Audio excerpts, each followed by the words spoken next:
Everybody for tuning in to Coder Conversations. If you want to catch up on the previous episodes, visit us at www.coderconvos.com. I'm your host, Kevin, and I'm with my co-host, Brian.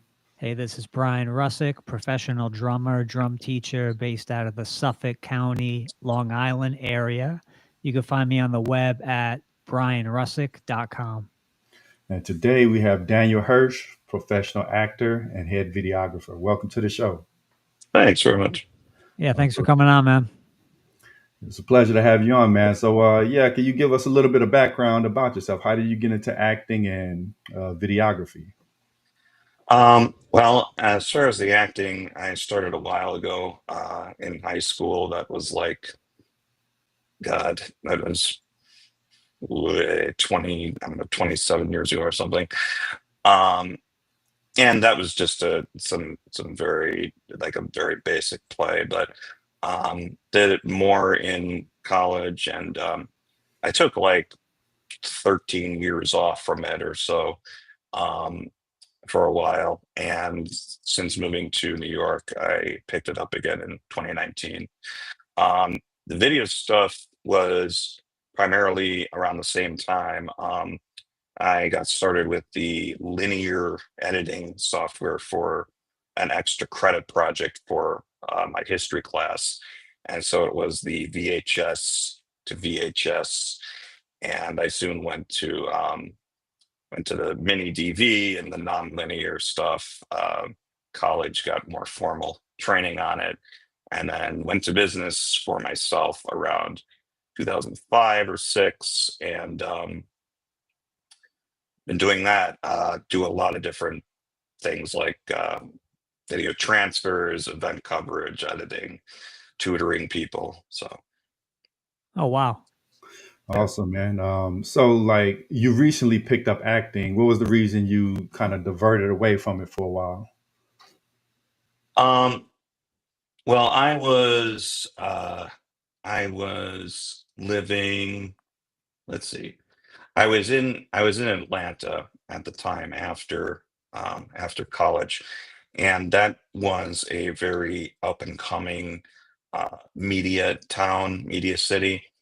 Um, so I was at the time I was running a videography business, but I was also getting involved in short films and longer films, and a lot of people just had ideas, and didn't seem to be much time for it. That's kind of a city where you need a car to get around, and almost everywhere you go is like an hour and a half. Oh, yeah. Yeah, the public transportation is like kind of but it's not like New York where you can kind of just go somewhere and then spend a few minutes, on public transportation, go somewhere else. Yeah, I Uh, imagine Atlanta's more like LA, like very spread out. You need a car. yeah, yeah, it's pretty much like that. I've never been to LA specifically, but yeah, I hear it's like that. So, um, so yeah, I mean, it was something that uh, I always really loved doing. But on the back burner, I think I was at the time I was a little more excited about the direction that Atlanta was going. Um, and it was just that was the atmosphere. Is there were people that were just kind of figuring things out along with me there. So Okay. yeah. So, do you prefer like equally being behind the camera versus in front of it? Um, yeah, I would say so. It depends on the project. And I think in terms of behind the camera, I think I probably enjoy editing the most in terms of being creative. I think there's different things that each discipline sort of satisfies. So there's a lot of bit of creativity in editing, um, in terms of what you're picturing and what you end up getting. Acting can be very literal, you know, Right. especially when you're performing other people's work. So it Sure. just kind of depends because you get into different moods or mindsets. And so, yeah, it's an outlet, either way. So, So I know Atlanta, you mentioned, was kind of like an up and coming media market. So there wasn't necessarily that many acting jobs there compared to somewhere like New York or LA. um, I would say for film and TV, there were more just as time progressed. Um, I wasn't terribly aware of the theatrical scene. That's something that I'm kind of going into more now. But yeah, I didn't have any contacts really in theater. I don't know if I ever saw any theater shows, but it was fairly easy to get roles, from what I recall, in short films or feature films or do extra work because it's kind of like there's it's just at the time it was just like, hey, I'm interested in doing this. And if you wanted to go out with your friends and do something, it'd be like, hey, I want to be in this, I want to play such and such. You could do that. So so yeah, it was easier to do that. So But it sounds like more casual. yeah, I'd say at the time. I mean they're getting way bigger now. But yeah, I mean, I was around at kind of the um, very kind of nascent stages where it was just kind of trying to figure out what it wanted to be. So I see. yeah, And then, like after a few years, you eventually transferred back to New York. Is that correct? yeah. I mean, it was something I had always wanted to do. Out of college, there were a number of students that friends of mine, students that went here, and then a number that went to Chicago. Those were the main areas that people went to. And I had been here in 2004 for a very intensive acting workshop. It was the Atlantic Acting School, and so I was one of the classes was taught by Robert Bella. He was one of the three co-founders of the school, along with David Mamet and William H. Macy. Um, Compared to the college experience, it was way more intense. It was way more in depth. Not writing off the college experience. I mean, that was awesome. But yeah, I mean, it was like a lot of things that may come up for you as an actor, just little things that you might worry about. You find out that like everybody else also worries about those things. Um, Not something that can be addressed always in a college setting, because you have a lot of other things going on in a lot of other areas. So so that was like a 6 week thing. They do longer stuff, but I mean that really turned me on to the just the standard and that they have here, and just the talent that I saw in that room. Like I remember Anna Klumsky was in that class. That's before she went and did like Veep and what was that other show? The the one about the fake German heiress, um, like Becoming Anna, I think was called. Okay. And yeah, and just yeah, I mean I mean there were people who had come in from Australia for that class, Oh, wow. and So yeah, in was the this UK. like, would you compare it to like a Lee Strasberg kind of academy or not really that? I would say, yeah, Lee Strasberg or Stella Adler. It was actually one of these schools that you could enroll yourself in if you were at NYU, like in the Tisch school. They Right. had, I think, five or six different schools, and that was one of them. Um, Okay. it is in terms of actually breaking down a scene is very similar to Stella Adler, and I think Stella Adler was based on Lee Strasberg, who was based on Stanislavski. So it kind of evolved a few times, and David Mamet's system. Um, Despite the fact that the book he wrote on it is probably, God, like 30, 35 years old now, they still consider it kind of a Bible. And so Oh, wow. they take that and they build on it. Yeah. So, That's interesting. yeah. So, like, what are some of the big takeaways that you took from that school versus the college experience? Because you mentioned there was kind of a divergence in the quality of the teaching and the depth. Mhm. There was a particular exercise called repetition, which was a Sanford Meisner technique. And this was, yeah, we didn't touch on this in college, but there was an entire class devoted to it. So this was 6 weeks, 5 days a week. And um, the basic premise is you sit across from somebody in a chair and you make observations and they say whatever you said back to you, changing some of the words, like you're wearing a green shirt, I'm wearing a green shirt, you're wearing a green shirt. And you do that until somebody changes it.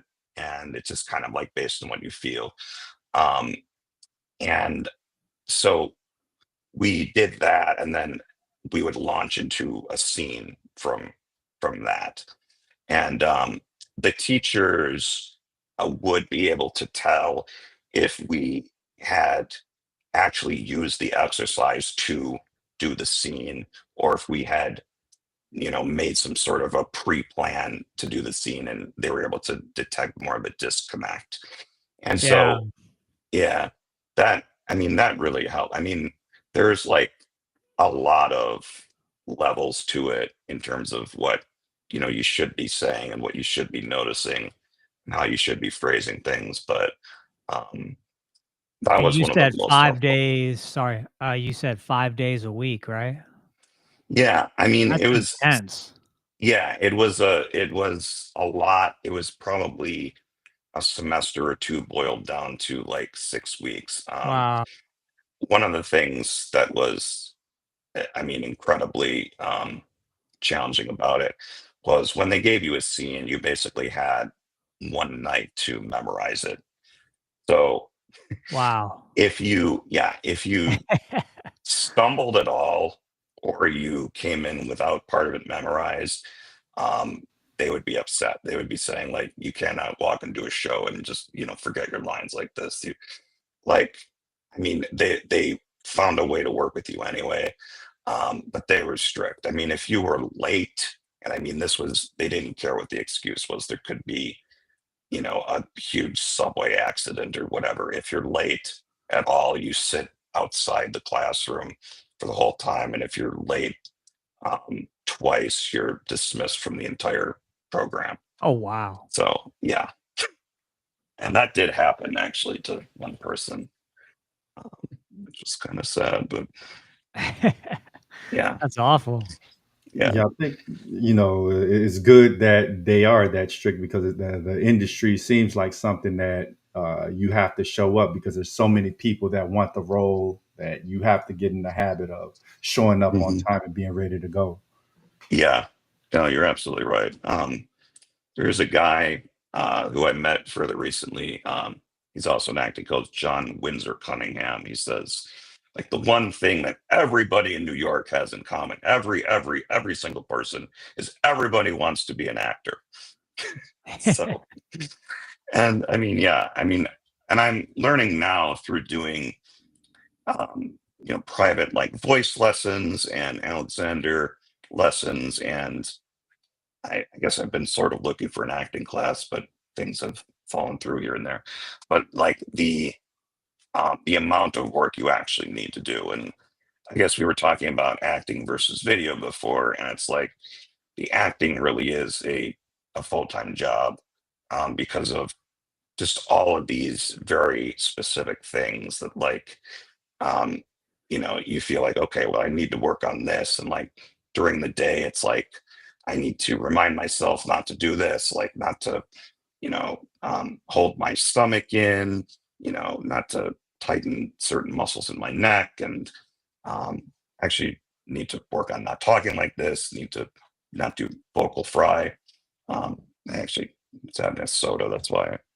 But yeah, to project even more breath support. I mean, there's a whole bunch of things that I think you need to develop as habits, but there's also things from the Alexander perspective that you need to unlearn because we develop bad habits. That's And interesting. Now, like, would yeah, you say in school you were prepared for this intensive course, or was it kind of a total divergence? so there was one teacher in general who did do the same technique. There was one who did something different, and she was actually the one where you would see it through for the whole major. So a lot of times this this mammoth stuff would get lost because it was really only like one class at one point, which you may not even have that professor. Oh, wow. They did one semester in voice where you learn, what plosives are and bilabial fricatives, and you learn some accents, Irish and Cockney, and they did one semester of movement. So that was um, Suzuki and viewpoints, and they use a book by, I think his name is Jerzy Grotowski, which basically the central premise of that is that you can set physical action. You can't set the way you say a line, but you can your body will remember the physical action that you do every single night. But the line and the delivery, um, that because you can't set emotion, that's always going to be slightly different. But as Right. long as you have that structure, you have what's called improvisation within a structure. So you have that kind of foundation or baseline. And And that's kind of what we do here, improvisational. oh really? Like, we don't it's not like 20 questions. We're not saying, "Okay, where did you go to school? Okay, when you got out of school, what was your first job?" We're not All going through right. that. It's more like, "Okay, let me see, where do you wanna take us down? What roads do you wanna take us down? And we'll follow you there." Ah, gotcha. Yeah, yeah, yeah, yeah. That makes sense. I mean, and yeah, I mean, it's like you have a structure. I mean, it's very good in life in general, where you have a structured, you can have a structured schedule or, like a show, like a podcast, where you have certain elements in place, but then riff off of that or improvise off of that. Um, so yeah, I mean, um, and so I think, with the voice and the movement and the dialects and all that stuff, um, compared that was a basic liberal arts curriculum, and compared to a conservatory, you probably have 3 or 4 years of that. In the intensive that I did, those were also every day. But uh, it's I mean, there have been people who have gone on to professional, even, Broadway careers from that school I went to, but it lays a foundation of like, here's what you uh, may find if you go on to, I don't know, do like a master's or go into another program or even just want to explore on your own. So, yeah, I mean, like you can get way deeper and more intense with it, but Yeah. yeah, I mean, so Yeah, so it's amazing how much work goes into making something seem organic, like you're not working at it. Like you mentioned, all the different techniques. mhm. No, you're right. I mean, a lot of times I watch professional actors, and I mean, I think one of the hallmarks is, you can watch and say like, you know what, I could do that, because everything they're doing seems so simple. It's like I don't see any other possible way they could be saying that line. It's like they're not gesturing wildly. They're literally standing up there with their arms at their sides. And I realized like it takes a lot of effort to get there. I mean, I have all these impulses to just like and do all these things. But yeah, I mean, it's like I mean, it's not just actors; it's people who are incredibly good at what they do, and it's just so simple, like the how it looks on the outside, and you realize that it might be easy for them, but it's also after possibly years and hours of like honing their craft. So Yeah, like you yeah, it mentioned. takes time. Oh yeah, like you mentioned, like people who are really good, they make it look simple. Like when you watched yourself back on film, what were some of the like mistakes that you made that you didn't catch while actually in the moment? So one of the things I do, some people find this funny, but it's something I've been told to control is they're like your eyebrows just go crazy because if I'm doing a line like I don't know, here's a line like you will not say this. Like I might be on stage like you will not say this, and I didn't realize that like I had really no control over that. And it's like you almost need to go back to like a baseline, like we were talking about, like do the line like you will not say this, and make sure that there's nothing there, and then almost set it like it's they talk about your face like a mask, like you know you will not say this, and put it into the physicality so that you're not. I mean, this is my issue, but some people don't have this issue. um, but there were acting classes where we studied actors that are really good at controlling their eyebrows. Jack Nicholson is somebody who does it really well. um, we watched a clip from was he in A Few Good Men? I think he was in that. Yeah, I think so. Yeah, yeah.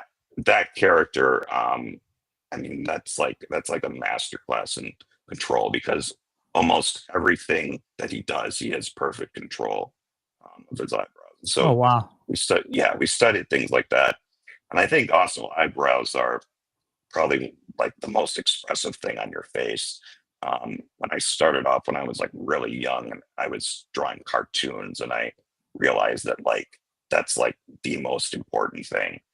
Would There it are be comparable to, let's say, an actor like Jim Carrey, someone who's, making a lot of faces and contorting himself in different ways, like as a child? Yeah, no, I would definitely say so. I think that even though he's doing that, he's still keeping, there is still an element of control Yeah. because he's not on stage going or on screen going like, he's Right. very like, it's still, he's very aware It's of what he's focused. doing. Yeah, it's Focused and focused. energy. Yeah, focused Exactly. energy. Yeah. But that's the main thing. There are other things, and sometimes people say, look in a mirror or record yourself.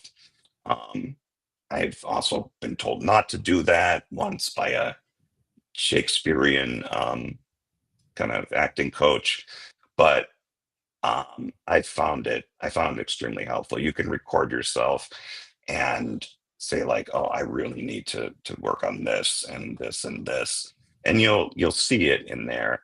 And uh and for me that was the biggest thing. There are definitely other things, but yeah, for me it's like setting the facial expressions just like you set any other type of physical action in terms of where you're going to move or how you're going to pose or what you're going to do. Um, that's something that I'm still working on, and think I probably need the most work on because it's So it's sort of like acting without acting. There's all this stuff that's going on, but Mhm. really you're just trying to simplify it all and express yourself in a maybe fairly basic way. But there's all these things that are kind of driving the ship. Yeah, that's kind of funny because I remember there was that was one of named Jason Alexander's this fake book that he that he wrote for Curb Your Enthusiasm was called Acting Without Acting. That's Um, what I was thinking. yeah, Yeah, that's where I got that from. yeah, and they're like, that's like a pamphlet. Um, Yeah.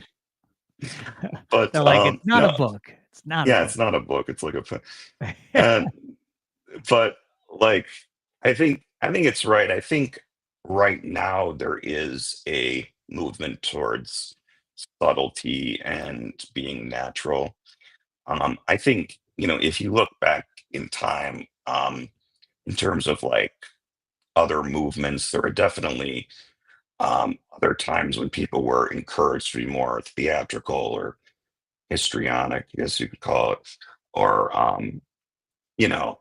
Shakespearean, or Moliere's time, or there are these there were waves of like the absurdist and Dadaism and surrealism and like even theater of the ridiculous.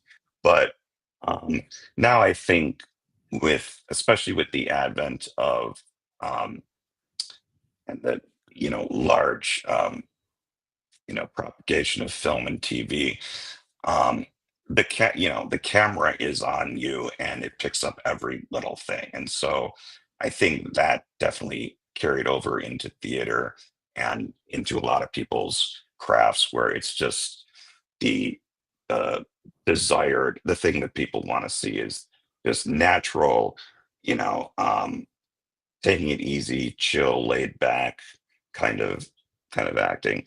They don't want to be able to sit back and, my God, this person's acting. I mean, you can Yeah, right. still you can still I think convincingly create the world with basically the lines, the costume, the makeup, you know, Yeah, and you don't have now to.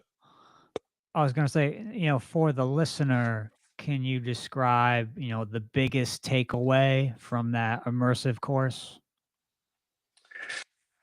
Um, the biggest takeaway is that there's no such thing as character. Um, if you, and this is like something that usually when I say it, it's like, like, oh, I mean, I can't believe you just said that. That's like really sorry. For the audience, yes, there's an illusion that is created again with the lines, the costume, the makeup. Um, but for the actor, if you go on and you say like, I'm going to, play this character, I mean, you're immediately divorcing yourself from it. And, because it's you up there. It's like, I mean, Daniel, is up on stage. It's like the text is going to give you context, for lack of a better word. Um, and all the other things that were said and everything. But um for the actor's purposes, um I don't know if thinking of playing a character or becoming a character is really that helpful. um so, and then you might say, well, what if I have to walk with a limp, or I have to do an accent? It's like that should all be in the text, or at least it should be in the stage direction. um Okay.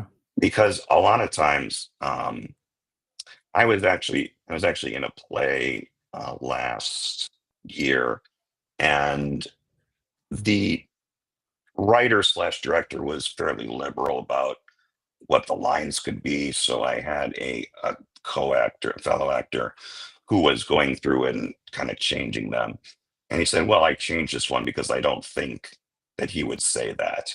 I'm like, well, okay. So the playwright wrote these lines, for this character. I mean, what he wrote is what the character would say. I mean, like, you can change it. There's a lot of directors and writers who are open to that.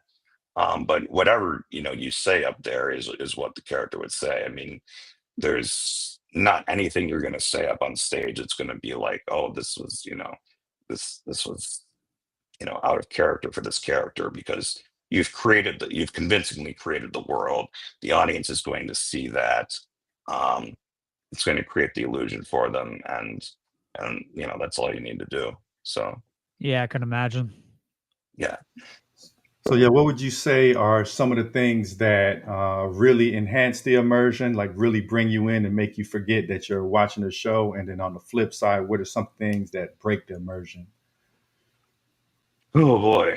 Um, so what enhances the immersion is if you are going for what you want, and that's really it. There's like they say there's two basic things that people want in theater or in entertainment or in life, which is sex and power.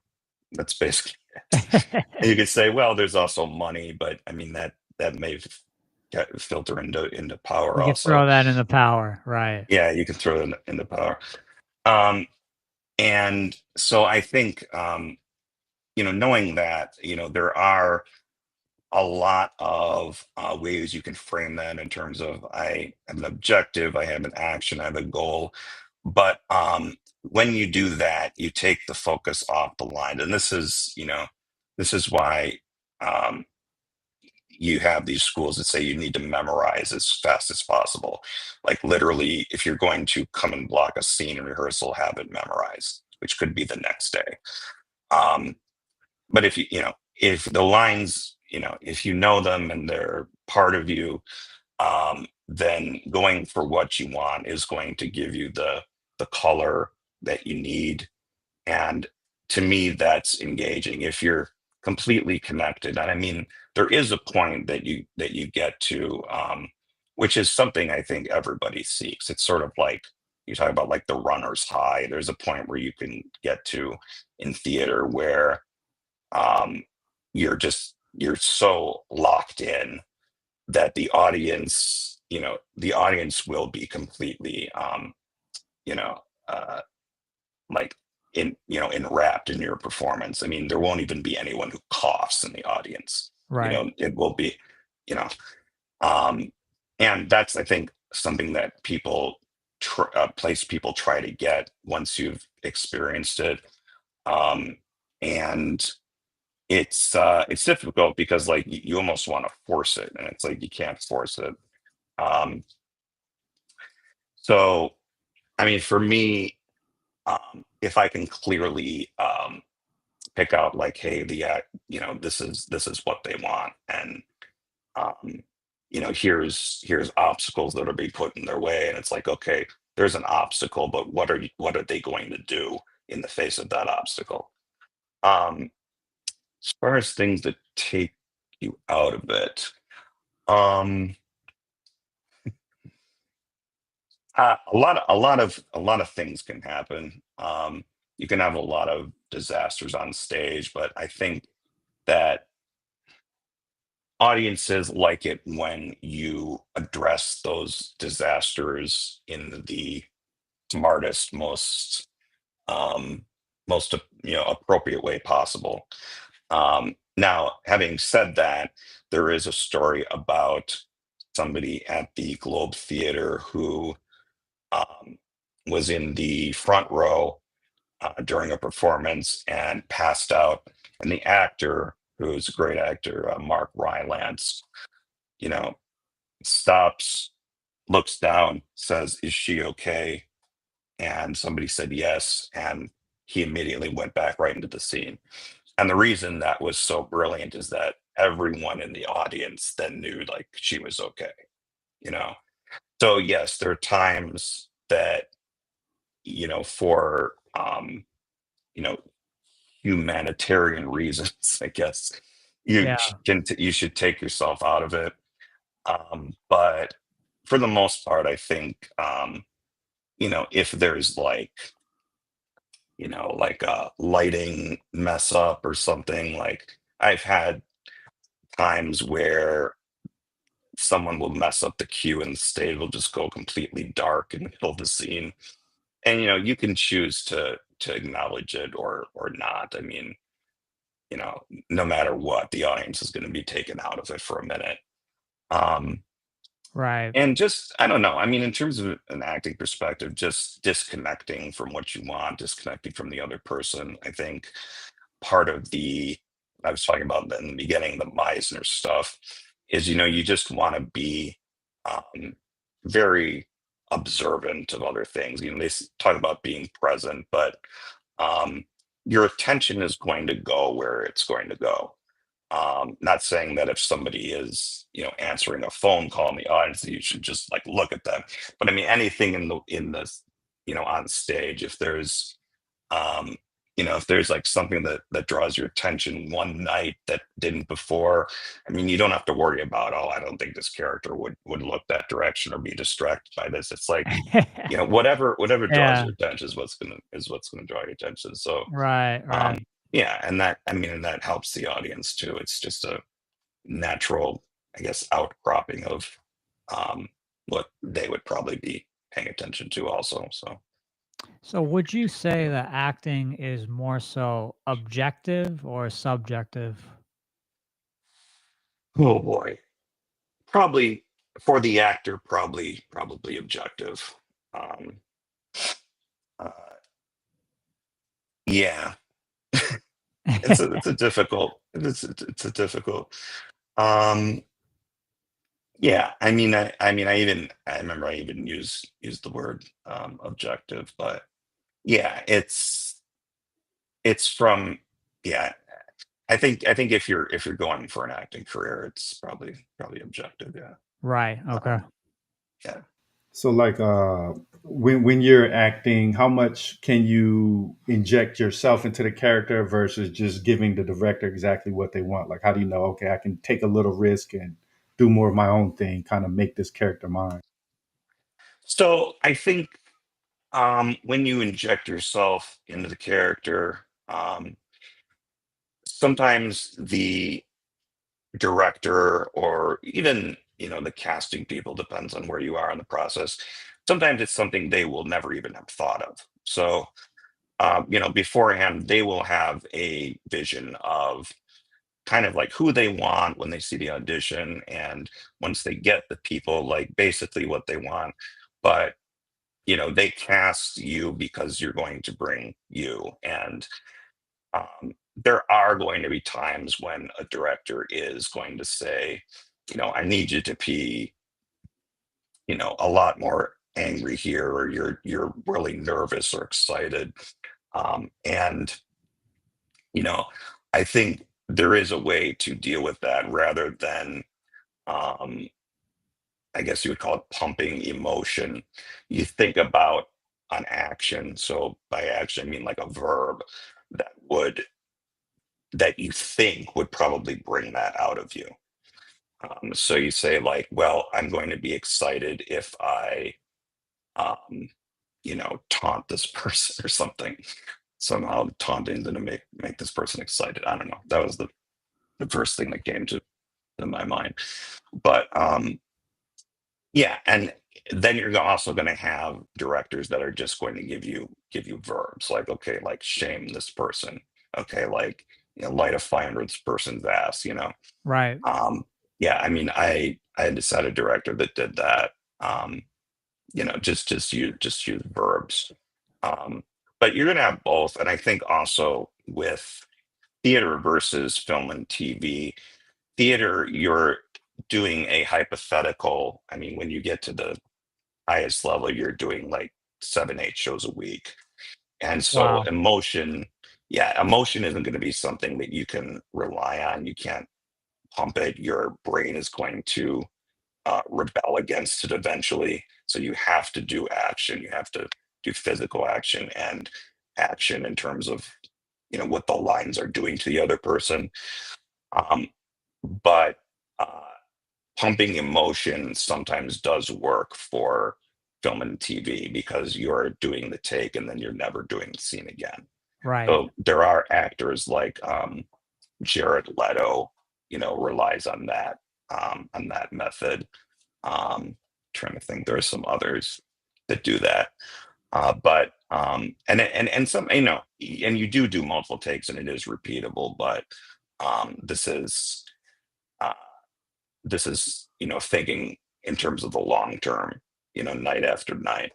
Um, because sometimes you can do emotion pumping for subsequent takes. And so that may work for some people.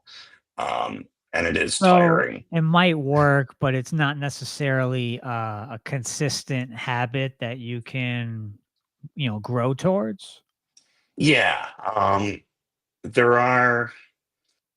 There have been some times where, like, as a last resort,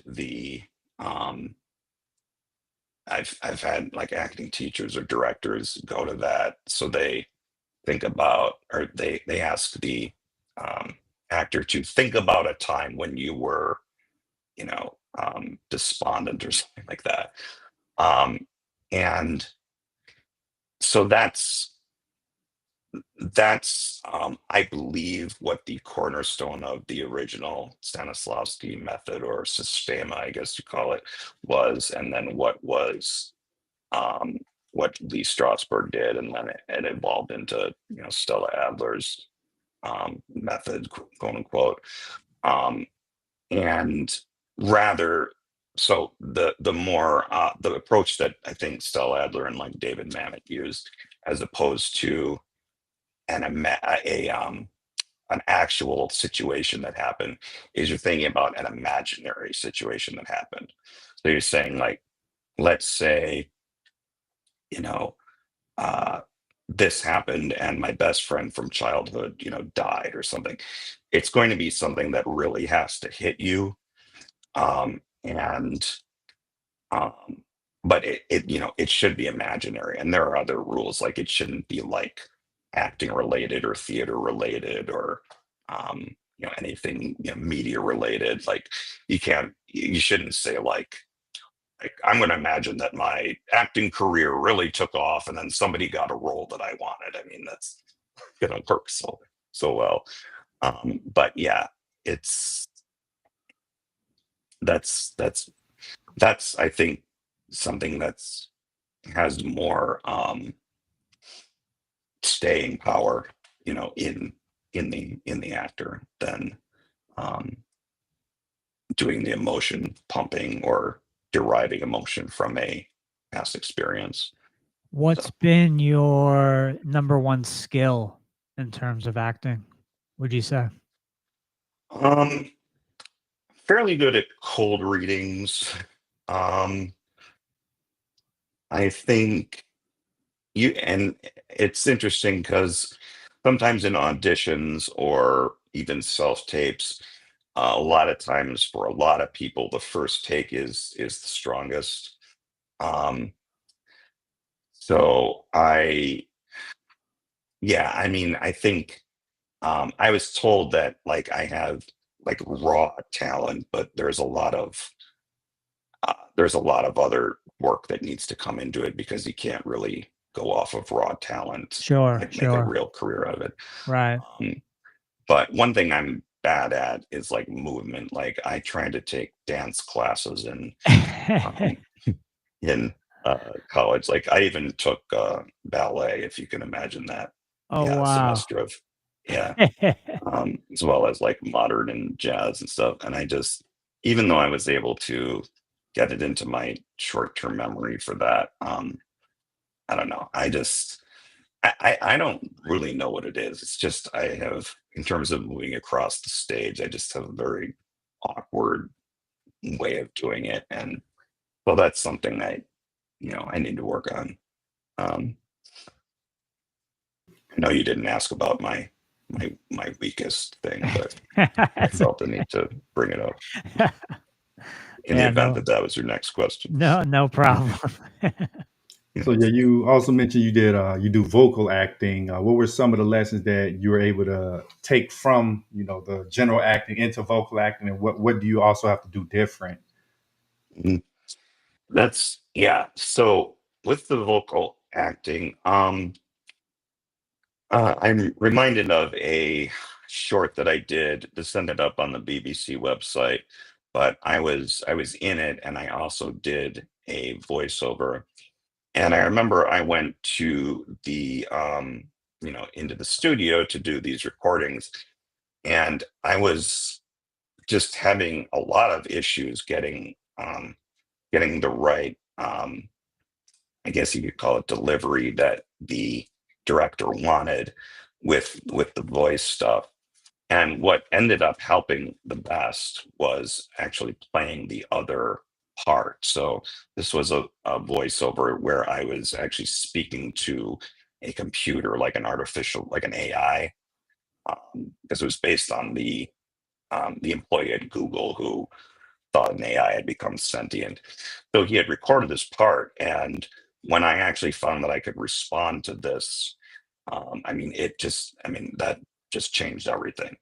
Um, and yeah, you're not always going to have that, um, ability. Sometimes you're going to do, film trailers like In a World, like the whole, is it Don LaFontaine? I think his name was. Um, Yeah, right. but I mean, you don't want to do it just, I mean, you want to be able to see the cut of the trailer, or you want to be able to see the footage, or, because I think just doing it, just, at your computer, just looking at nothing. I mean, it's harder to connect to something, because specificity is really important. I mean, if you're watching the cut and you kind of know, like what you're talking about, in the voiceover, or even you have somebody to respond to. I mean, it's becomes so much more specific, and I think specificity is something that's you know engaging. Um, Yeah, in so, terms of vocal acting, what was the role that kind of stretched you the most, but you were able to actually knock it out the park? oh boy. Um, so in terms of like just having just doing vocal with no Hmm. like video, yeah. Um, I did a podcast. Actually, it was fairly short. It was called Tartarus, and so it was a narrative, dramatic podcast. And um, I'm actually, uh, in the show. I have an American accent, and my wife, quote unquote, is British, and the daughter that I'm reading to also has a British accent. Um, and I'm talking about the Bible to her, the book of Revelation. And I mean, I'm first of all, I'm Jewish. I don't think we get into that Revelation stuff. And Right. also, also being in also, I mean, I wasn't instructed to do like a British accent. So like I imagine myself in a house full of, you know, uh, Brits and everything. But I mean, that was pretty challenging. I mean, it was more helpful to hear the audio, um, played while I was doing it, um, because I didn't know what I was. I mean, like I had never read, that Bible. I mean, and I was saying like Revelation isn't for children. Like she's trying to get me to read from it. I don't really know what I'm talking about. I don't know what the content is in there, but so that was fairly far away from where I am. But yeah. So yeah, I know with like vocal acting, you have a much more narrow tool set to convey emotion. So when it comes to vocal acting, what are Mhm. the primary takeaways to really come across as convincing, like to really make that character believable? Oh boy. Um, Good question. yeah, that is a good question. Um,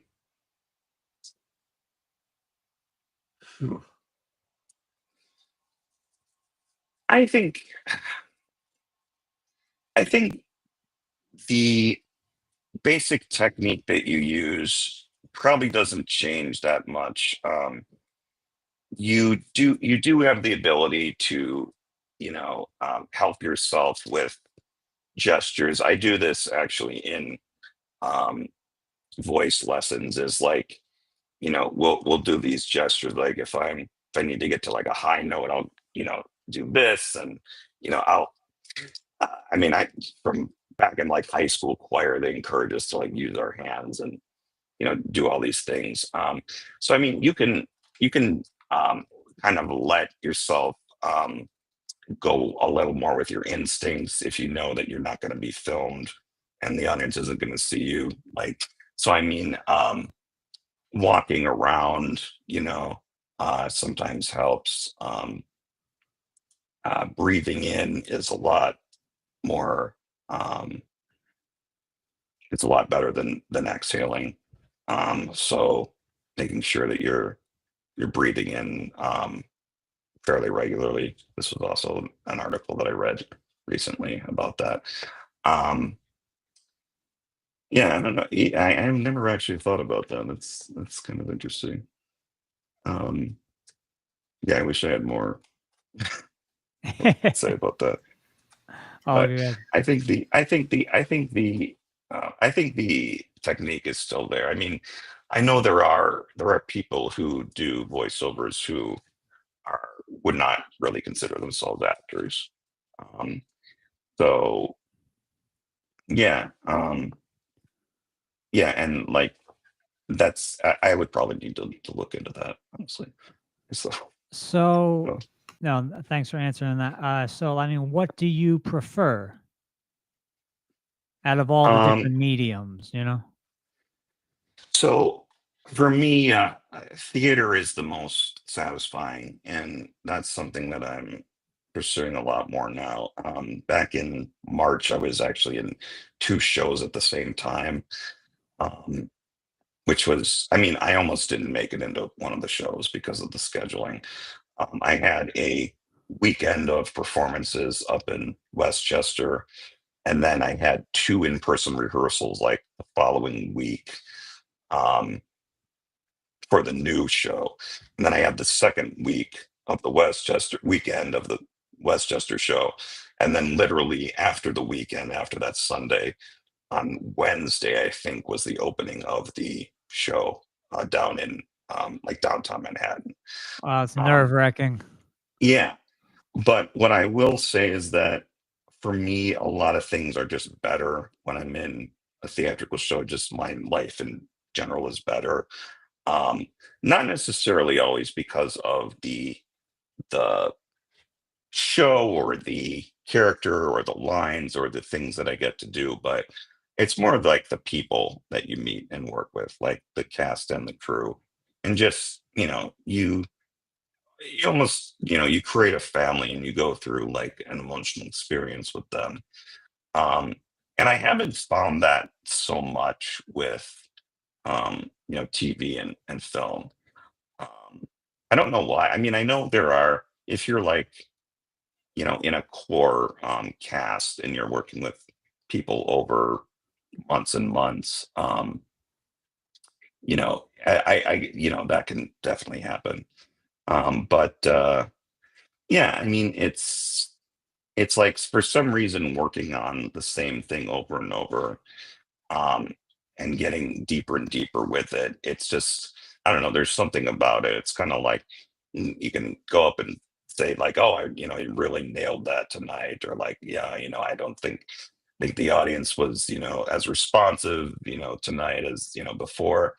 So I don't know. There's something about um doing like the same show over and over and getting into like a depth with it, with the same people that to me at least is really appealing. And I mean that feeling stayed with me for about a week after. And then I got into another thing. We're performing uh tomorrow and the day after. We did a show on Tuesday already. Um, and this was one where I was kind of thrown into the cast after the previous actor left. And so I only had one Zoom rehearsal. Oh, no. And yeah. And so, like, the day when we showed up this last Tuesday, so a few days ago, was the first day we had in the space. So we did the tech rehearsal, uh, uh, with a full run through. We never did like a cue to cue. It was like the full run through with a few stops and starts. And then that night we did the show. Amazingly enough, we pulled it off. And Yeah, how'd it go?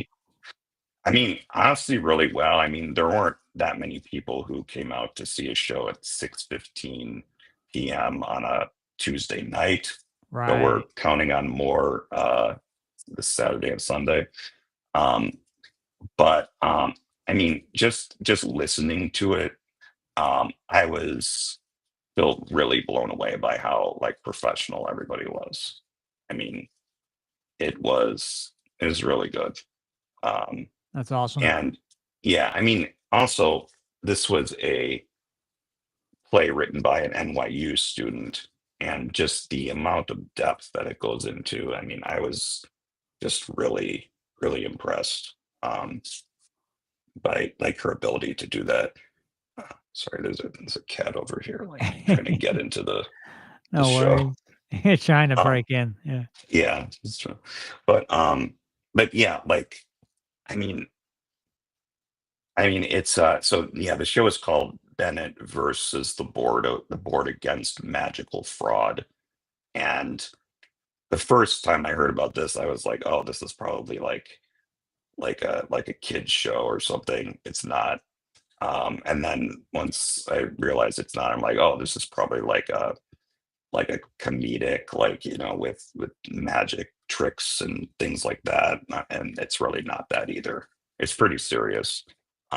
There are some funny moments, but I play an orc.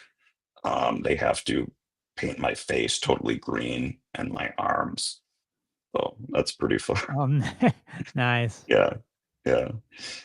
So But yeah, man, we're at the top of the hour. Where can our audience find you at?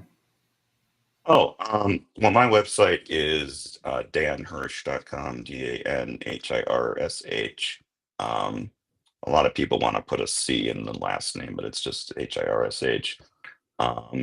Yeah, I have like a show reel and an audio reel there. And yeah, you contact me.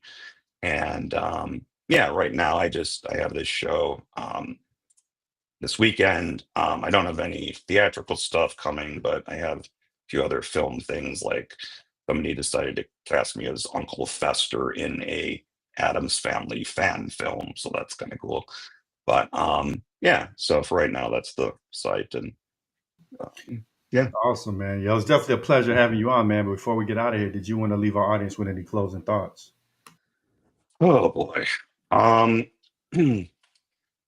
yeah, I've heard this advice a few times, but I'd probably say it to anyone who hasn't heard it. Nobody is really going to help you.